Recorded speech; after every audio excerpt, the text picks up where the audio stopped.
பேகுரு சொந்தங்களுக்கு வணக்கம். இன்னைக்கு நேர்காணல நம்மளோட இருந்திருப்பவர் அரசியல் விமர்சகர் திரு ரவி டிடிஎஸ் அவர்கள். வணக்கம். வணக்கம். பாராளுமன்றத்துல மிகப்பெரிய 2 கட்சிகளுக்கும் மோதல் நடைபெற்று இருக்கு. எதை வச்சுன்னா அம்பேத்கர் அவர்கள் பெயரை வச்சு. உண்மையாலுமே அம்பேத்கர் அவர்களை அசிங்கைப்படுத்துவது யாரு? பிஜேபியா இல்ல காங்கிரஸா? அம்பேத்கருங்கிற பேரை காங்கிரஸ் சொன்னாலே அதை அம்பேத்கர் அசிங்கப்படுத்துற மாதிரி தான் அர்த்தம். பேரை சொன்னாலே அசிங்கப்படுத்துற மாதிரி தான் அர்த்தம்.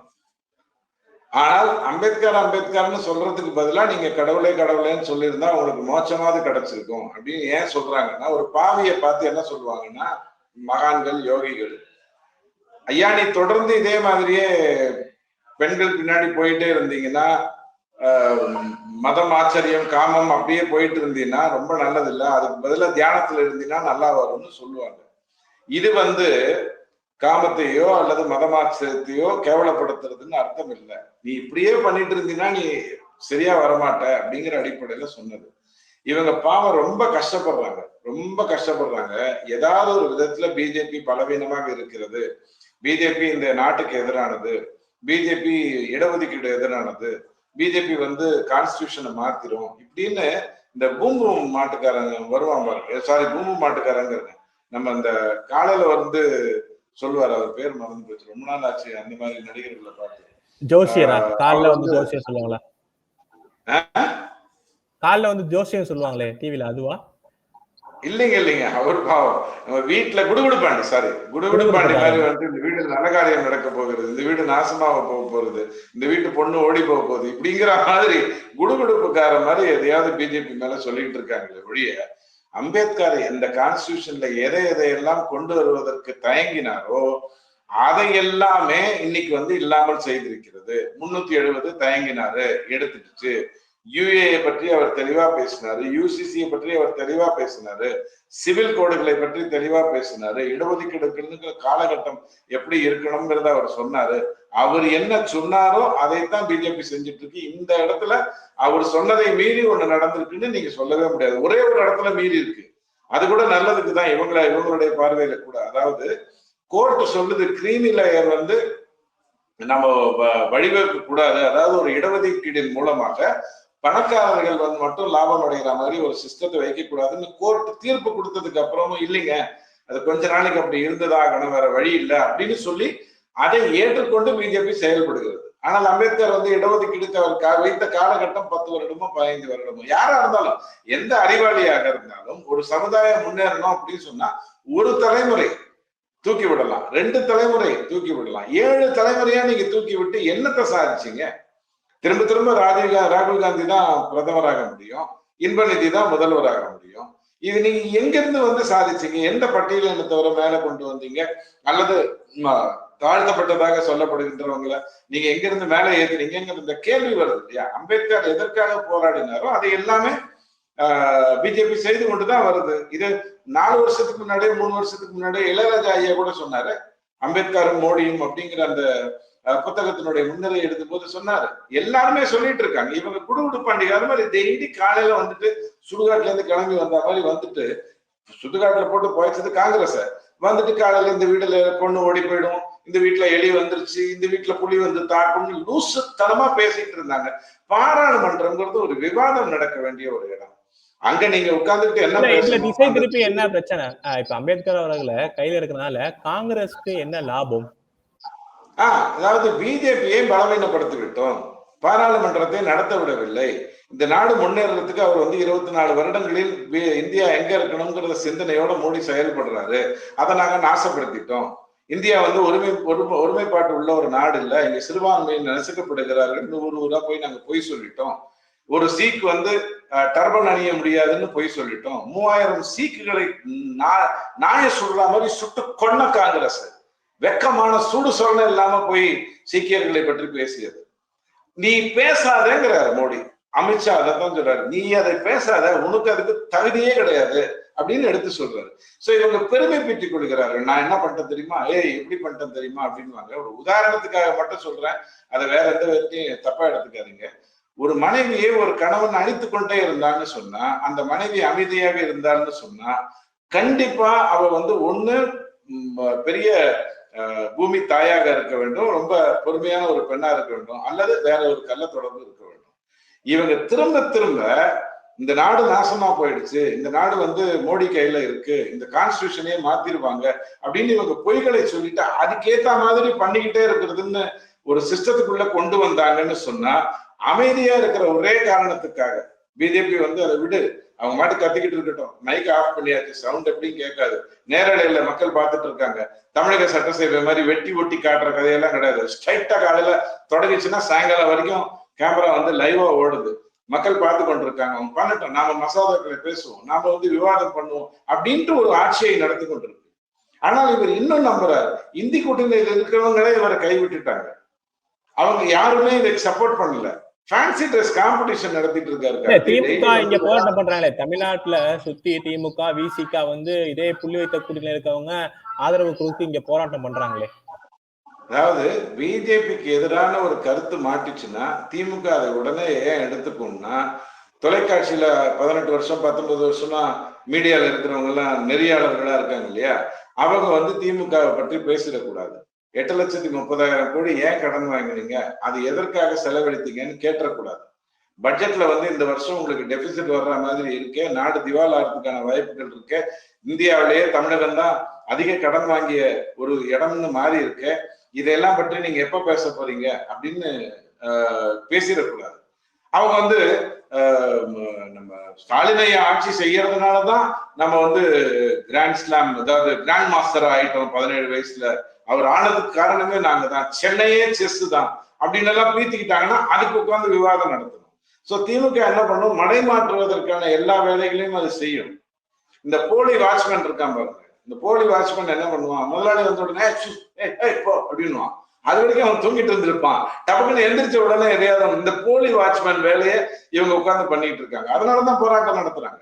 இல்லைன்னா மணிப்பூருக்காக கொண்டலம்பட்டிலேயோ அல்லது குஜிலிபாளையத்திலேயோ போராட்டம் நடத்தும் போது அவங்க சொல்லியிருப்பாங்க இல்லையா, மணிப்பூர்ல ஏன் இந்த போராட்டம் நடக்குது, எல்லா இடத்துலயும் எல்லைகளில் காம்பவுண்ட் வால் போட்டு, அதாவது பார்டர் வால் போட்டு அவர் வந்து சீஸ் பண்ண நினைக்கிறாரு, புல்லுரிவுகள் அங்கிருந்து மயன்மார்ல இருந்து மற்ற இடத்துல இருந்து வர்றதை தடுக்கிறாரு, போதை வியாபாரத்தை நசுக்க முயற்சி பண்றாரு, அர்த்தமற்ற மத மாற்றத்தை வந்து தடுக்கிறதுக்கு நினைக்கிறாரு, அதனாலதான் மணிப்பூர்ல வந்து இந்த தப்பு பண்ணிட்டு இருக்கிறவங்க அதன் மூலமா லாபம் சம்பாதிச்சிருக்கவங்க குழப்பத்தை ஏற்படுத்துறாங்கன்னு பேசி இருந்திருப்பாரு.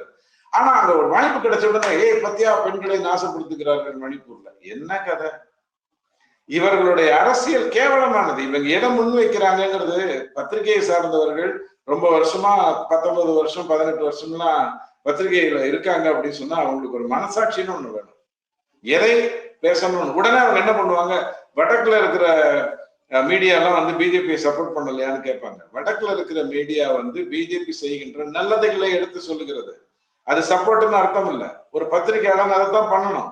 அது தப்பு பண்ணிச்சு அப்படின்னு சொன்னா அதை மறைத்தால் அது தப்பு, மறைத்தால் அது தப்பு. அது பண்றாங்களா இல்ல, ஹரியானால காங்கிரஸ் தான் ஜெயிக்கும்னு சொன்னாங்க, ஊத்தி மூடிடுச்சு. மகாராஷ்டிரால காங்கிரஸுக்கு அற்புதமான வாய்ப்பு இருக்கு, விதர்பால எல்லாம் வந்து வாய்ப்பே இல்ல பிஜேபி ஜெயிப்பதற்கு அப்படிதான் சொன்னாங்க, ஆனால் ஊத்தி மூடிடுச்சு. சோ அங்க அவங்க வந்து நல்லதை எடுத்து சொல்றாங்க, ஆனால் நீங்க கெட்டதை மறைக்கின்றீங்க. 30,000 கோடி 40,000 கோடி 2 பேருக்கு போகுதுங்கிறது நீங்க மறைக்கிறீங்க. இதுக்கு அதுக்கு நிறைய வித்தியாசம் இருக்கு. சோ பாராளுமன்றம் நடக்க கூடாது. நான் வந்து எப்படி பண்ண தெரியுமா, மோடி மூஞ்சிய சுருங்கிருச்சுங்க, அவர் கண்ணு மூட ஆரம்பிச்சுட்டாருங்க அப்படின்னு எல்லாம் உளறிட்டு இருக்கிற ஒருத்தர் லீடர் ஆஃப் அப்போசிஷனா வச்சிருக்கோம். எனக்கு உண்மையிலேயே ராகுல் காந்தி இந்த 2 வாக்குவாதத்தை தாண்டி ராகுல் காந்தி அவர்கள் மேல ஒரு கைது நடவடிக்கை நடக்க போகுதோ அப்படிங்கிற ஒரு சந்தேகம் வருது. 2 எம்பிகள், ஒரு பெண் எம்பி வந்து ஒரு பெரிய புகார் கொடுக்குறாங்க, இன்னொரு எம்பி வந்து தன்னை காயப்படுத்திட்டாரு சொல்லிட்டு புகார் கொடுக்குறாங்க. அப்படிங்கிறப்ப வழக்கு பதியப்பட்டு ராகுல் காந்தி அவர்கள் வந்து கைது செய்யப்பட போகிறாரா அப்படிங்கிற ஒரு கேள்வி வருது. பாருங்க, அரசியல்வாதிகள் எப்படி நாடகம் நடத்தணும்னு அவங்களுக்கு தெரியும், அந்த நாடகத்துல இருந்து எப்படி வெளியில வரணும்ங்கிறது அவருக்கு தெரியும். யார் நாடகம் கைது செய்து ராகுல் காந்தியை பெரியாள் ஆக்குவதற்கான வேலையை பிஜேபி செய்யாது. புறந்தள்ளிட்டாலே ராகுல் காந்தி போக வேண்டிய இடம்னு எல்லாருக்கும் தெரியும். தமிழ்நாடா இருந்தா சென்னையா இருந்ததுன்னா கூவம் பக்கத்துல, பிஜேபிக்கு நல்லா தெரியும் அவரை பெரியாள் ஆக்குறதுக்கான வேலையை செய்யவே மாட்டாங்க. இதெல்லாம் அவரை பெரியாள் தியாகி ஆகிறோம், சிறைக்கு சென்ற மாவீரரை அப்படின்லாம் பேச ஆரம்பிச்சிருவாங்க. அதனால அந்த மாதிரி தப்பெல்லாம் பண்றது விட மாட்டாங்க. ஆனால் எக்ஸ்போஸ் பண்ணணும். அவர் ஒரு பாராளுமன்றத்துக்குள்ள போறாரு, நடுவுல தடுத்துட்டாங்க. ஐயா, நீங்க பாராளுமன்றத்துக்கு போக கூடாதுன்னு தடுத்துடுறாங்க. என்னங்க எப்ப பார்த்தாலும் வந்து கத்திக்கிட்டே இருக்கீங்க, எங்களுடைய தொகுதி பிரச்சனையை நாங்க எப்பதாங்க பேசுறது அப்படின்னு சொல்லி தடுத்துட்டாங்கன்னு வச்சுக்குவோம். நீங்க என்ன பண்ணணும்? அந்த இடத்துல மார்ஷல் எல்லாம் கூப்பிட்டுருக்கணும். இல்லைன்னா அந்த இடத்துல இந்திரா காந்தி மாதிரி கபால கீழே உட்கார்ந்துட்டு என்னை பாராளுமன்றத்துக்கு போவதை தடுக்கிறார்கள் அப்படின்னு கதை விட்டுருக்கலாம்ல. அதை விட்டுட்டு தள்ளி விட்டீங்கன்னா அவன் ஹாஸ்பிட்டல் தான் போய் சேருவான், வெளிநோயாளியா சேருவான், ஐசியூல தான் போய் சேருவான். ஒரு அரசியல்வாதிக்கு தெரிய வேண்டாமா? எதுவுமே தெரியாத ஒருத்தரை எப்படிங்க லீடர் ஆஃப் ஆப்போசிஷனா வைக்கிறது? என்ன கேட்டா அவரிடம் உடனே வைக்க வேண்டிய கேள்வி 628 பிளஸ் 748 எவ்வளவுன்னு கூட்டுற சொன்னீங்கன்னா ஒரு 4 நாள் போய் அதை கூட்டின்னு இருப்பாரு, கபால்னு பாராளுமன்றத்தில் நல்லபடியா முடிச்சிருவோம். இல்ல, ஒரு பிரதமர் அவர்கள் இன்னைக்கு வந்து அது பேசும் பொருளா வந்து ஊடகத்துல இருந்து எல்லாமே மாத்திருக்காரு. ஒண்ணுமே தெரியல அப்படின்னு சொல்லிட்டு எதிர்கட்சி தலைவரை நம்ம சொல்ல முடியுமா? இல்லைங்க, ஒரு சம்பவம் நடக்குது. இப்ப பிஜேபி திட்டமிட்டு ராகுல் காந்தியை இப்போ இதுக்கு பாராளுமன்றத்துக்குள்ள வராம இருக்க செய்யுதுன்னு வச்சுப்போம். நீங்க அதை எப்படி ஹேண்டில் பண்ணணும்? உங்க கொள்ளுப்பாட்டி எப்படி ஹேண்டில் பண்ணாங்க? அது உங்களுக்கு தெரியணும்ல. அவங்க கொள்ளு தாத்தா எப்படி ஹேண்டில் பண்ணாரு இந்த மாதிரி விஷயத்தெல்லாம் உங்களுக்கு தெரியணும்ல. எப்படி அந்த அயோக்கியத்தனம் கயமைகள்லாம் பண்ணாங்க அதெல்லாம் உங்களுக்கு தெரியணும்ல. அதை கூட ஹேண்டில் பண்ண தெரியாம தள்ளி விட்டீங்கன்னா அவன் கீழே போய் விழுந்து மண்டல ரத்தம் வந்ததுன்னா ரத்தம். இப்போ மமதா பானர்ஜிக்கு எலெக்ஷன் நடக்கும் போதெல்லாம் மண்டல ரத்தம் வருது இல்ல. நீங்க யோசிச்சு பாருங்க, உலகத்துல யாருக்காவது எலெக்ஷன் வரும்போது மண்டையிலையும் காலிலையும் ரத்தம் வருமா? மமதா பானர்ஜிக்கு வரும். அவங்களுக்கு அந்த நடிக்க தெரிகிறது. உனக்கு அது கூட தெரியல அப்படிங்கிற வருத்தம் தான் எனக்கு. உண்மையை சொல்லட்டுமா, இந்த நாட்டை பற்றி பேசுவதற்கு ஏகப்பட்ட விஷயங்கள் இருக்கு. இதையெல்லாம் பேசுகின்ற ஒரு சூழ்நிலைக்குள்ள நம்ம வந்ததுக்காக நான் வருத்தப்படுறேன். இல்ல, பட் அம்பேத்கர் அவர்களுக்கு கௌரவிச்சது பிஜேபி என்ன பண்ணிருக்கு? இவங்க ஒரு குற்றச்சாட்டு சொல்றாங்க, அம்பேத்கர் அவர்கள் வந்து இழிவுபடுத்திட்டாங்க பிஜேபி கடவுள் பேரை வச்சு அப்படின்னு சொல்றாங்க. சரி, அம்பேத்கருக்கு கௌரவப்படுத்துற மாதிரி பிஜேபி என்ன பண்ணிருக்காங்க அவங்க ஆட்சியில? தொடர்ந்து அதை பத்தி சொல்லிட்டு இருக்கோம். பாராளுமன்றத்தில் அம்பேத்கருடைய படம் வைக்கப்படவில்லை. விபி சிங் அரசை பிஜேபி ஆட்சி ஆதரவு செய்து கொண்டிருக்கும் போதுதான் அது முதல்ல நடந்தது. பாரத் ரத்னா அப்படிங்கிறது வந்து அம்பேத்கருக்கு தான் முதல்ல கொடுத்திருக்கணும். அல்லது ஓகே வல்லபாய் பட்டேல் அப்புறம் அம்பேத்கர்னு கொடுத்திருந்திருக்கலாம், அல்லது மகாத்மா காந்தி வல்லபாய் பட்டேல் அம்பேத்கர்னு கொடுத்திருந்திருக்கலாம். அதை நீங்க செய்யல அப்படின்னு எடுத்து சொல்றாங்க. ஒண்ணு சாதாரணமான விஷயம். மாறன் ஐயாவுடைய படம் பாராளுமன்றத்துல இருக்கு. மாறன் ஐயாவுடைய சிலை இருக்கு, தெரியுமா உங்களுக்கு? ஒரு ஆட்சியை மிரட்டக்கூடியவங்களோட கூட நியாயமா மாறன் ஐயா பாராளுமன்றத்துக்கு நிறைய வருஷம் வந்திருக்காரு. அவருக்கு ஒரு வெங்கல சிலையை வைக்க வேண்டும்னு போராடி வாங்குறாங்க. பட் அம்பேத்கருக்காக போராடியது யாரு? அதை எடுத்து சொல்றோம்.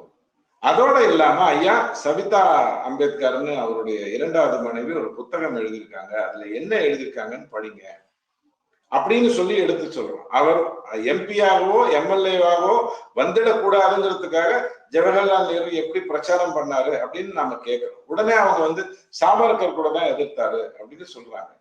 சாவர்கர் எதிர்த்து இருந்திருக்கலாம், ஆனால் அம்பேத்கருக்காக அந்த போல் ஏஜென்ட்டாக வேலை செய்தது இன்னொரு RSS பிரமுக்.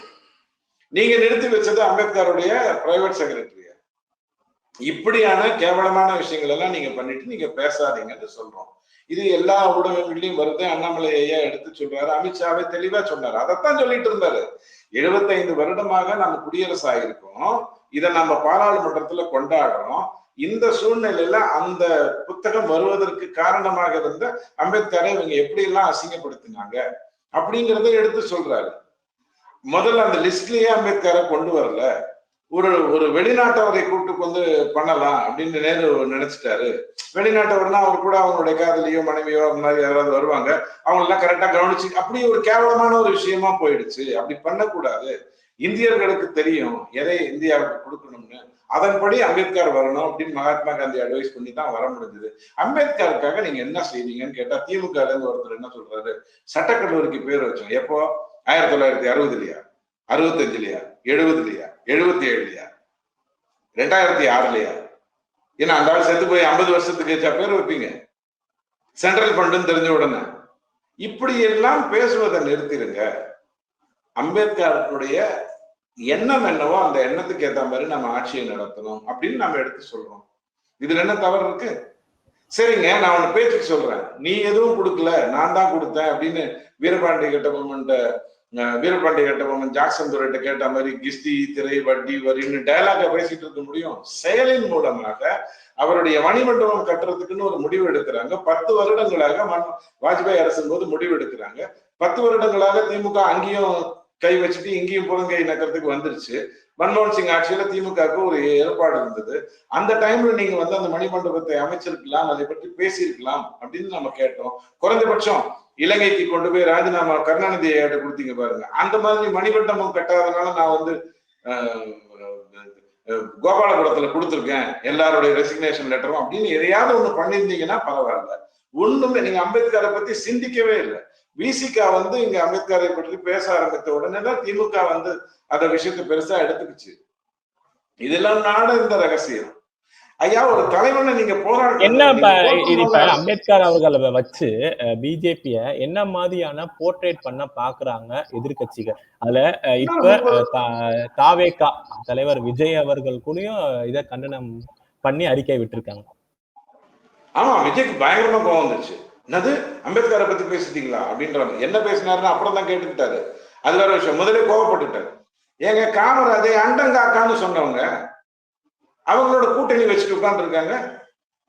கபாலி அப்படின்ற உடனே சொல்லுங்க எஜமா அப்படின்ற மாதிரி உட்கார்ந்து இருக்காங்க. காமராஜை கேவலப்படுத்தினாங்க கருணாநிதி ஐயாவும். கூடா நட்பு கேடா விளையும்னு சொன்னாங்க. அதுக்கப்புறம் கூட்டணி வச்சிருக்காங்க. இவங்களா வந்து நமக்கு வந்து நாளைக்கு வந்து அம்பேத்கரை பற்றி அமித்ஷா பேசினாருங்கிறதோட வரப்போகுது. இப்ப நாம கேட்கிறோம், ஐயா என்சிஆர்டி புத்தகத்துல வந்து நேரு வந்து அம்பேத்கர் வந்து ஒரு நத்தையின் மேல் உட்கார்ந்து போலவும் கான்ஸ்டிடியூஷனை கொடுக்கறதுக்கு ரொம்ப லேட் ஆனது போலவும் நேரு ஐயா சவுக்கால் அடித்து அம்பேத்கரிடம் வேலை வாங்குவதை போலவும் ஒரு இதை வந்து புத்தகத்துல கொடுத்துக்கிட்டே இருந்தீங்களேன்னு கேட்கிறோம். கபில் சிபில் வருத்தம் தெரிவிச்சுட்டாரு அப்படிங்கிறாங்க. வருத்தம் தெரிவிச்சிருக்க வேண்டியது யாரு? இந்த மாதிரி ஒரு தவறு நடந்திருந்ததுன்னா பாட புத்தகத்தில் அம்பேத்கரை அவமானப்படுத்துவதற்கான வேலையை நீங்க செஞ்சிருக்கீங்கன்னு உங்களுக்கே தெரியாம உங்களுக்கு சுட்டி காட்டி இருந்தா, ஏன்னா நீங்க வச்சிருந்ததெல்லாம் எந்த மாதிரி எந்த மார்க்கத்தை சேர்ந்த மதத்தை சேர்ந்த மந்திரிகளை நீங்க வந்து எஜுகேஷன் மினிஸ்ட்ரியில வச்சுட்டு இருந்தீங்கிறதெல்லாம் ஒரு வரலாறு. அந்த புத்தகம் வந்திருக்கு அப்படின்னு சொன்னா கபில் சிபில் வருத்தம் தெரிவிச்சுட்டாங்க. என்ன இது அர்த்தம் இல்லாத வேலை? நாளைக்கு கஸ்தூரி அந்த மாதிரி சொல்லிட்டா, எங்க வீட்டு வாட்ச்மேன் தான் வருத்தம் தெரிவிச்சாரு இல்ல அப்படின்னு சொல்லிட்டா விட்டுருவீங்களா? மன்னிப்பு கேட்டதுக்கு அப்புறம் தூக்கி கொண்டு போய் உள்ள வச்சுங்க. சோ ரொம்ப கேவலமா இருக்கு. உங்களுக்கு என்னன்னா ஏதாவது ஒரு விதத்தில் மடைமாற்ற வேண்டும். நடக்கிற கேவலமான ஒரு ஆட்சி பற்றி யாரும் பேசிடக்கூடாது. அவ்வளவுதான் உங்களுடைய நோக்கமா இருக்கு. இல்ல, அதான் இறுதியான கேள்வியா இருக்கு. இது எங்க போய் முடிய போகுது? கிட்டத்தட்ட பார்லிமெண்ட் செஷன் அப்படிங்கிறது மக்களோட வரி பணம். அது ஒரு ஹெல்த்தி டிபேட்டா இல்லாம ஒரு அடிதடி சண்டை மாதிரி இப்ப போயிட்டு இருக்கு. இது எங்க போய் முடிய போகுது? காங்கிரஸ் என்ன பண்ண காத்திருக்காங்க? இன்னைக்கு நேற்றுக்கு இல்ல, அவங்க பிகாசஸ் தொடங்கினதுல இருந்து இடம்பெயர் தொடங்கினதுல இருந்து ஒவ்வொரு முறை பாராளுமன்றம் தொடங்கும் போதெல்லாம் ஏதாவது ஒரு பிரச்சனையை கொண்டு வர்றாங்க. அதானி விஷயத்தை இப்ப சமீபத்துல கொண்டு வந்தது கூட பாராளுமன்றம் தொடங்குவதற்கு 2 நாளைக்கு முன்னாடி ஏன் கொண்டு வந்தாங்க அப்படின்னா, அன்னைக்கு எலெக்ஷன் ரிசல்ட் அறிவிக்கிற அன்னைக்கு சுப்ரியா சூலையை பற்றி ஒரு ஆடியோ இருந்தது. அதனால கபால்னு தூக்கி அதை மடைமாற்றுவதற்கு அதானி கொண்டு வந்தாங்க. இல்லைன்னா கரெக்டா பாராளுமன்றம் தண்ணிக்கு தான் கொண்டு வந்திருப்பாங்க. ஏன்னா முன்னாடியே தெரிஞ்சா நீங்க ஆன்சரை ரெடி பண்ணி வச்சிருவீங்கல்ல, அந்த மாதிரி அவங்க வந்து பண்ணியிருந்திருப்பாங்க. இன்னைக்கு நேற்றுக்கு இல்ல, ரொம்ப தெளிவா நடக்குது. ஆனால் அதனால என்ன லாபம்? 3 தேர்தல்களாக நீங்க வாங்கிய சீட்டுகளை விட அதிக சீட்டுகளை பிஜேபி இந்த தேர்தலிலும் வாங்கிச்சு. பாராளுமன்றத்தை நீங்க முடக்கினீங்கன்னா நேரலையில காட்டுறாங்க, நேரலையா காட்டுறாங்க. அதை பார்க்கிற மக்களுக்கு தெரியாதா யார் தப்பு பண்றாங்க யார் கத்துறாங்கன்னு தெரியாதா? சட்டத்தை மாத்திருவாருன்னா உன் வரலாறு தெரியாதா? எந்த சட்டத்தை இது வரைக்கும் பிஜேபி மாத்தி இருக்கு?